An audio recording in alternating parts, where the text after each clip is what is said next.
C'est le 83e numéro du Club de la Presse. Bonjour mesdames, bonjour messieurs. Heureux d'être avec vous dans ce nouveau rendez-vous du Club de la Presse. Aujourd'hui, nous parlons de cette requête du gouvernement de Pierre Nkurunziza, rejetée par la Communauté pour le développement des États d'Afrique australe, SADC en sigle. Eh bien, le Burundi avait demandé d'intégrer cette communauté, mais la SADC, via son président en exercice, le président namibien, lui a opposé une fin de non-recevoir. Les conditions pour l'adhésion du Burundi n'étaient pas remplies, à savoir le respect des principes démocratiques au Burundi, qui est source de l'instabilité dans la région. Et pourquoi donc le Burundi, membre de la communauté des États d'Afrique de l'Est, a-t-il intérêt à se tourner vers l'Afrique australe? Quel sens peut-on accorder à l'intégration du Burundi par rapport à d'autres ensembles régionaux et continentaux? Et pour en débattre, on a convié sur ce plateau deux invités.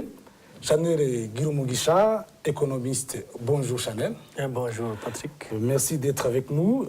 On est aussi avec Bonfils Nyongere, il est journaliste de la radio publique africaine RPA. Bonjour Bonfils. Bonjour Monsieur Patrick. Bonjour Club de la Presse, c'est parti avec vous Bonfils. Le Burundi conditionné de respecter les règles démocratiques pour être accepté à la SADC. Est-ce que c'est vraiment trop demandé? Ce n'est pas trop demandé si l'on analyse les principes sacro-saints de la démocratie, c'est le respect des droits de l'homme, le respect des opinions divergentes, le respect de l'intégrité humaine et des libertés publiques. Mais aujourd'hui, à savoir comment le régime de Pierre Nkurunziza se comporte, c'est comme une pain sur la planche qu'on a demandé au pouvoir de Nkurunziza. Pourquoi?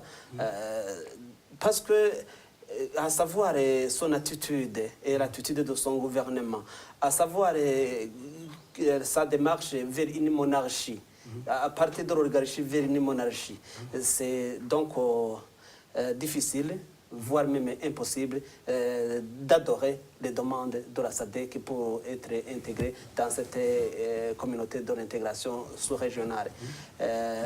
Pour moi, ce n'était pas du moins mauvais de demander au Burundi de respecter les principes sacro-saints de la démocratie, mais le pouvoir du CNDD-FDD, le pouvoir de Nkurunziza n'y arrivera jamais. Tu parles de la monarchie, mais les discours officiels parlent des respects et des principes démocratiques qui sont au Burundi, qui sont respectés par le gouvernement burundais. Est-ce que le pouvoir de Bujumbura aujourd'hui parle officiellement de la monarchie ou de la démocratie? Aujourd'hui, le pouvoir ne cache pas sa démarche vers la monarchie, puisque d'abord, il y a des monuments où était la devise unité, travail, progrès, qu'on a obligé tous les administratifs de changer vers Dieu, roi et le pays. Pardon, roi, oui, Dieu, roi et le pays, le Burundi. Donc, vous voyez qu'avec la nouvelle constitution, à son article 4, on va vers une monarchie, puisqu'on dit qu'une démarche monarchique pourrait être envisagée. S'il y a bien évidemment la volonté de la population. Et cette volonté de la population, il n'y a pas la volonté de la population, il n'y a que la volonté de Pierre Nkurunziza et de son parti.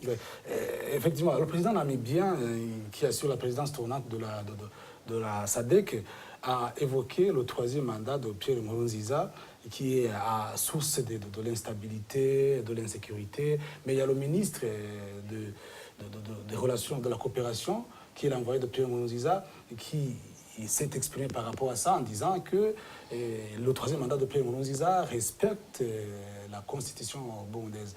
Est-ce que, par rapport à ça, il y a dialogue de sourds entre la SADC et le gouvernement burundais? Oui, il y a un dialogue de sourds, puisque lorsqu'on parle d'un troisième mandat illégal, et qui nous a fait le forcing électoral de 2015, c'est source de l'instabilité sous-régionale et c'est aussi source de l'insécurité au Burundi. Et le troisième mandat de Pierre Nkurunziza, je me dirais que la SADC a attaqué le taureau par les cornes. Parce que d'autres essaient de dire que le troisième mandat n'est plus question, puisque déjà il y a sa fin. Mais il y a les conséquences qui sont les conséquences de ce forcing électoral. Il y a plus de 400 000 Burundais qui sont en exil. Il y a des personnes qui ont été tuées au cours de cette comme conséquence de ce forcing électoral de 2015. Il y a aussi plus de 10 000 personnes qui croupissent dans les prisons. Et il y en a aussi ceux qui sont disparus comme ça, puisqu'ils ont été enlevés par les forces de l'ordre. Oui, c'est ça, donc c'est les principes démocratiques qui ont été bafoués. Exactement. Chanel Guillaume Guicha, est-ce qu'il y a-t-il aujourd'hui intérêt pour le Burundi à se tourner vers les pays de la SADC aujourd'hui, au point que Nkurunziza quand même puisse accepter de changer la donne? Je dirais que d'emblée, l'intégration régionale a des avantages politiques, des avantages économiques. Mais pour Nkurunziza, je me dis que c'est plus les mobiles politiques qui ont poussé Nkurunziza à toquer au pays de la SADC. C'est plus politique qu'économique. De développer? Oui. En fait, économiquement, comme je venais de le dire, c'est vraiment intéressant, mais intégrer la SADC, ça sous-entend que vous êtes prêt à faire un combat économique, donc pour tirer des intérêts économiques, comme ça se fait dans toutes les communautés régionales, sous-régionales. Mais pour le moment, je me dis que c'est plus la guerre d'influence, chercher une partie des pays qui peuvent bien comprendre la philosophie de l'État de Bujumbura. Donc ce qui est en train de se faire à Bujumbura, vous voyez, à Bujumbura, il y a une crise. Au Burundi, il y a une crise politique, une crise économique. Mais il se pourrait que les États de la sous-région ne perçoivent pas de la même chose cette crise.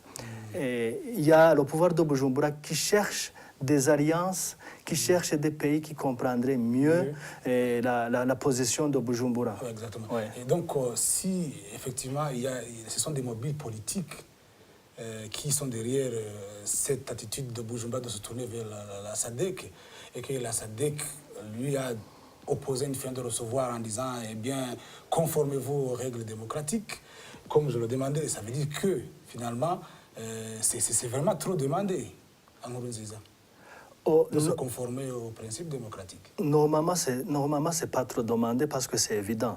C'est évident. Si on ne veut pas se voiler la face, c'est évident. Mais là, on pourrait se demander qu'est-ce que réellement le pouvoir de Bujumbura cherchait dans l'intégration de la SADC. Et le pouvoir de Bujumbura peut balancer ce qu'il allait chercher et ce qui a été demandé pour lui. Donc, c'est question de balancer les intérêts cherchés dans SADC et ce qui a été demandé. Et pour moi, demander le respect des principes démocratiques, c'est vraiment normal. Et c'est vraiment la base, c'est la fondation.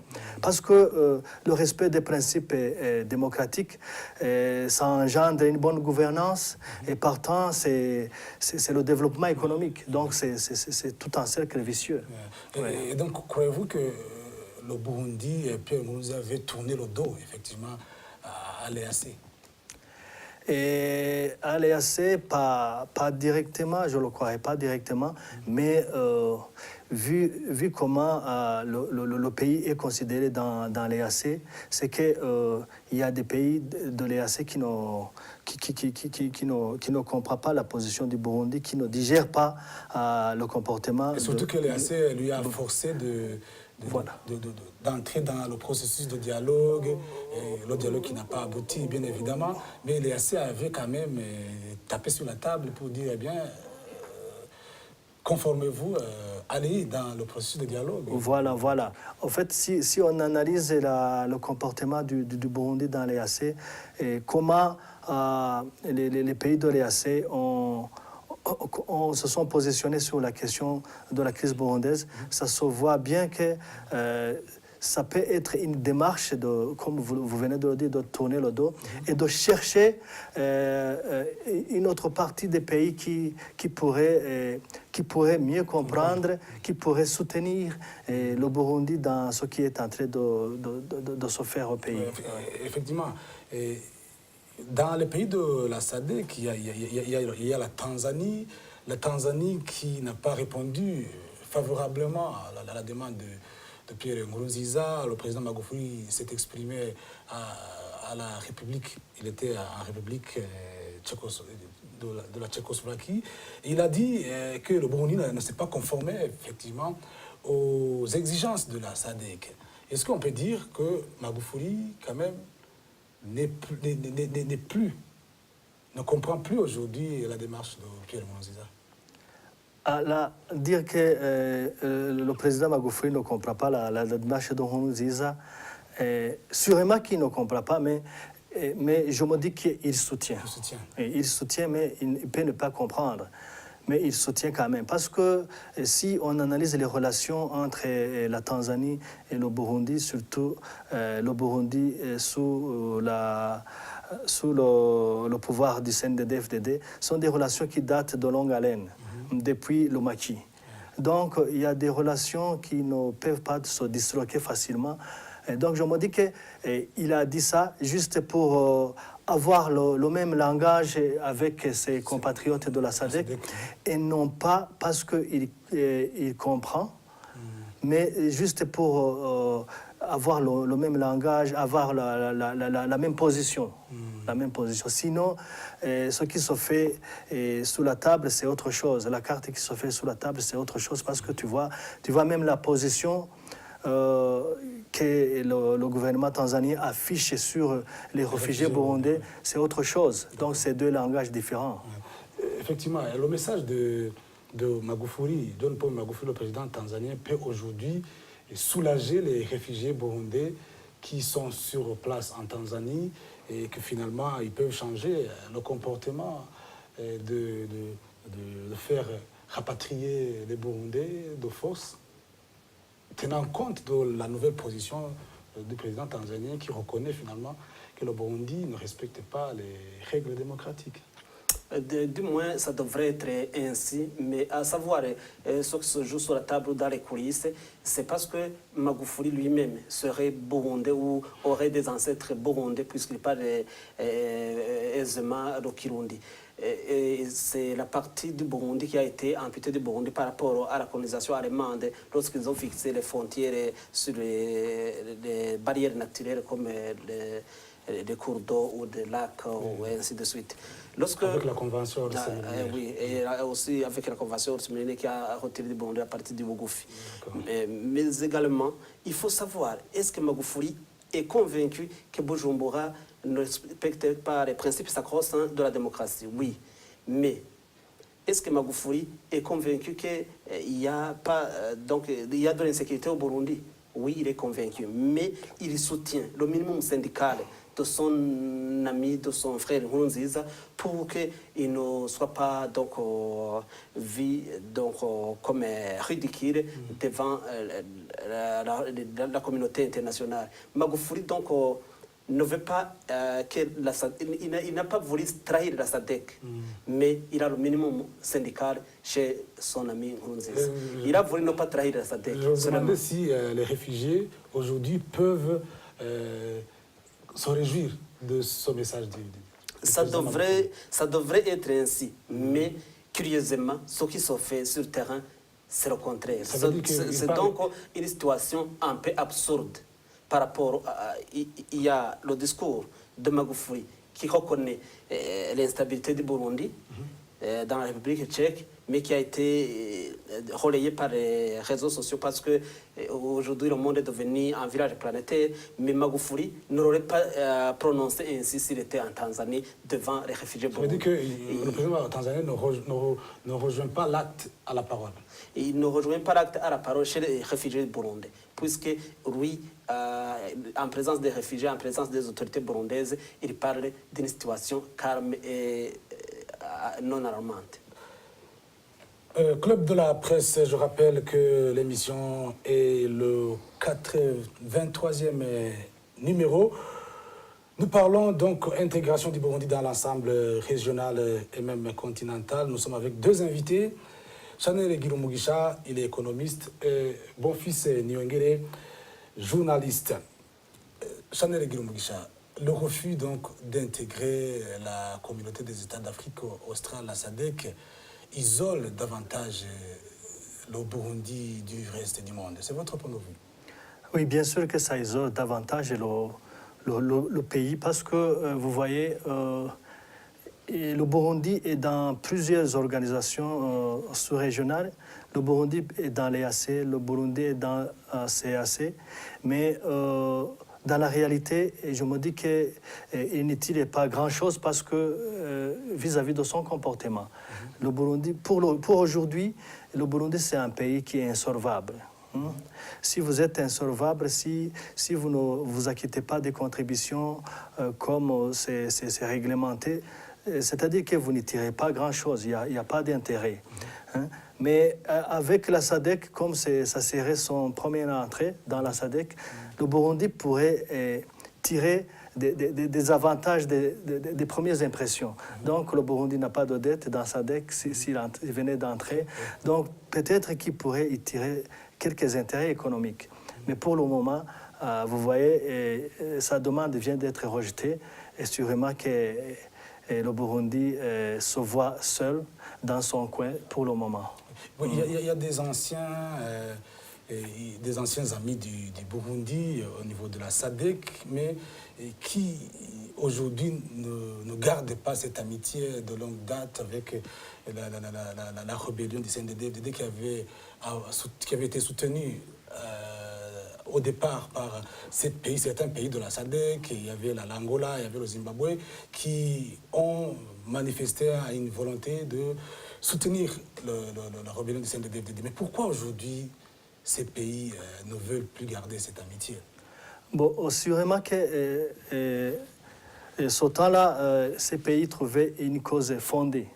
Une cause fondée qui était derrière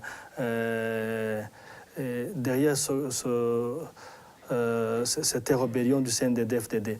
Mais pour aujourd'hui, je me dis que ces pays ne veulent pas toujours continuer à soutenir quelqu'un qui ne change pas, quelqu'un qui ne s'améliore pas, parce que il risque d'être contaminé.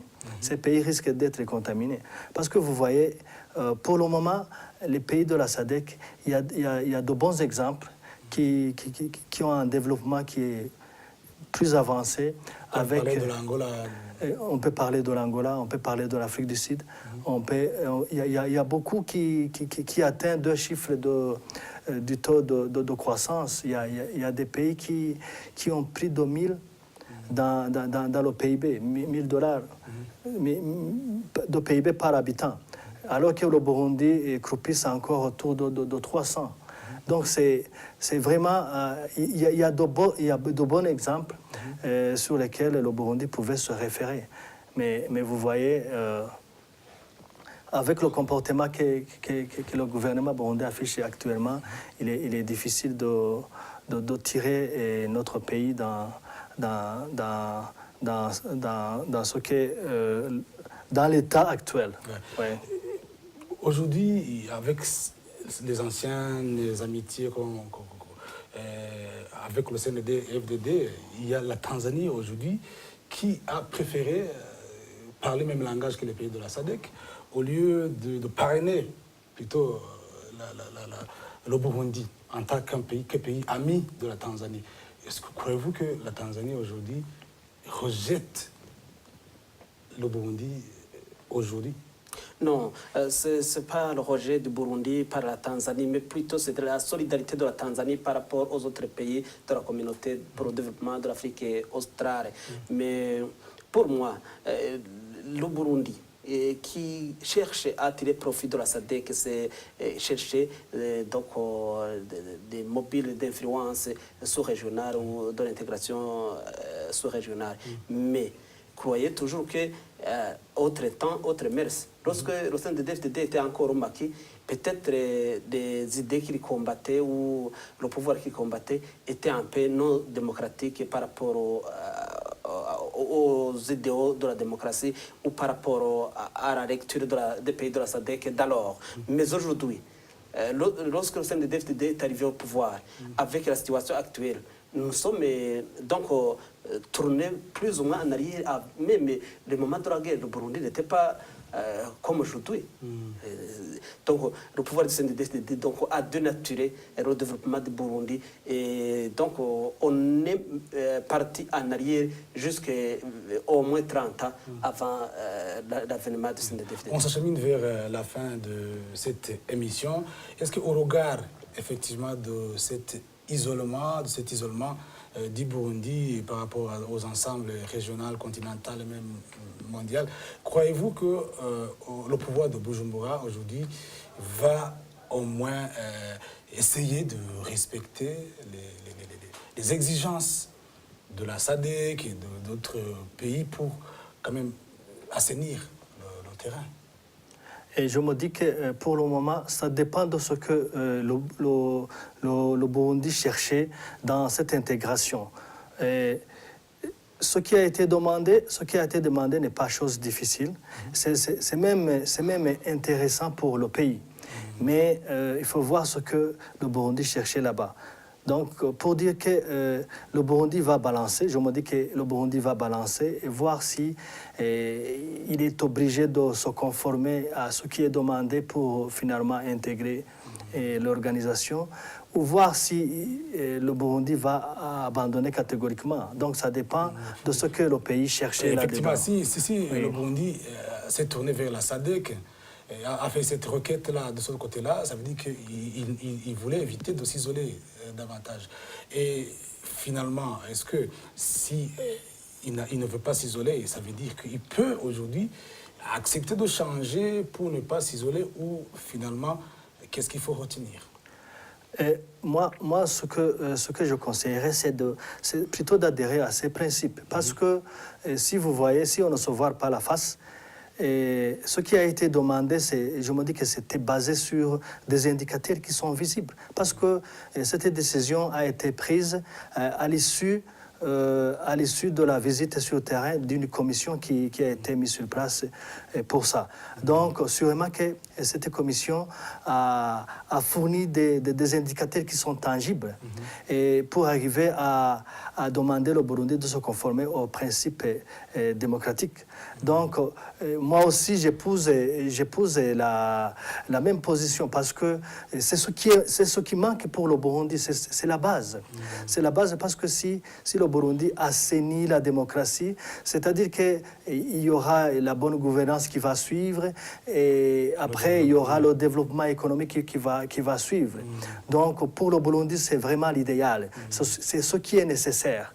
Mais dire que le Burundi va vraiment adhérer dans l'immédiat, prions pour ça. On va clôturer l'émission. Quel conseil donnez-vous aujourd'hui au pouvoir de Bujumbura pour arriver à se conformer, pour arriver à ne pas s'isoler davantage? Les conseils ont été déjà donnés par les pays de la SADC. C'est très simple. Il faut adhérer aux principes sacro-saints de la démocratie. Mais demander cela à Nkurunziza, c'est comme demander au diable d'aller se convertir. Et voyons, voilà, c'est sur ce message de bon fils que je vais pouvoir clôturer cette émission. Merci à nos deux invités, Chanel et Guillaume Mugisha, économistes. Merci d'avoir répondu à notre invitation. Merci Patrick. Et merci aussi pour votre éclairage. Merci aussi à vous, bon fils et Nyongere, de votre éclairage dans cette émission. Merci beaucoup. L'émission était Club de la Presse, le 83e émission. Prochain rendez-vous vendredi de la semaine prochaine pour un nouveau numéro du Club de la Presse. Au revoir et à la prochaine.